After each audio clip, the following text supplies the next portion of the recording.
परम पूज्य श्री मनोहर दास बाबा बहुत अच्छे महापुरुष थे। हमारी अपनी श्रद्धा के अनुसार वे भगवत प्राप्त संत थे, उच्च कोटि के महात्मा थे। पूज्य श्री वेणु विनोद कुंज वाले महाराज जी के सानिध्य में रह करके उन्होंने जीवन का चरम लाभ प्राप्त किया। उन्होंने एक घटना सुनाई, अब वो नहीं है उनका शरीर। नंदगाम के एक पुराने गुसाई वो जगन्नाथपुरी गए, तो जगन्नाथ जी का स्वरूप तो आप सब देखते हो कैसा है जगन्नाथ जी का स्वरूप, बड़ी बड़ी आंख, ऐसे हाथ, पता ना हो तो लोग डरप जाए महाराज ठाकुर जी का स्वरूप देख के। तो वो भोरे भारे बेचारे ब्रजवासी गुस्सा, अरे बोले हमारो लाला तो बड़ा सुंदर है, ये कहावे वो लाला है, ये ऐसो कैसो है गो। वो अपनी भाषा में बोले बिजू का जैसो कैसे होगो हमारो लाला, हमारो कन्हैया ऐसे कैसे होगो, हम तो खूब सेवा करें, इतना प्यारो हमारो नंद महल में विराजे, ये क्या कया कहा भयो, ऐसो कैसे है गयो।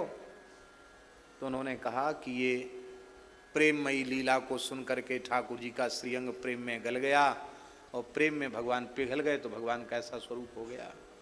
इसी स्वरूप में भगवान सबको दर्शन दे रहे हैं। इतना सुनते ही पता नहीं उनको क्या भावावेश हुआ, वो बड़ी जोर से रोए चिल्लाए और दौड़े भाई चले गए और जगन्नाथ जी के सिंहासन के निकट पहुंच गए। उनका हाथ छू लिया जगन्नाथ जी और रो करके कहते हैं कि तू यहां कहा कर रहा हो, चलो तू ब्रज में चल, नंद महल में चल, तेने अपने स्वरूप को कैसे बिगाड़ लियो। कह के बेहोश हो गए। अब वहां तो मर्यादा नहीं कि भगवान, अब तो रथ यात्रा के समय भी स्पर्श लोग नहीं करते, लेकिन पहले तो स्पर्श करते थे। तो लोग उनके भाव को क्या समझें, तो लोगों ने पकड़ा उनको तो बेहोश हो गए थे। फिर किसी ने कहा कि नहीं ये प्रेम की मूर्छा, ये सामान्य बात नहीं, तब लोगों ने तो पीटते उनको लोग।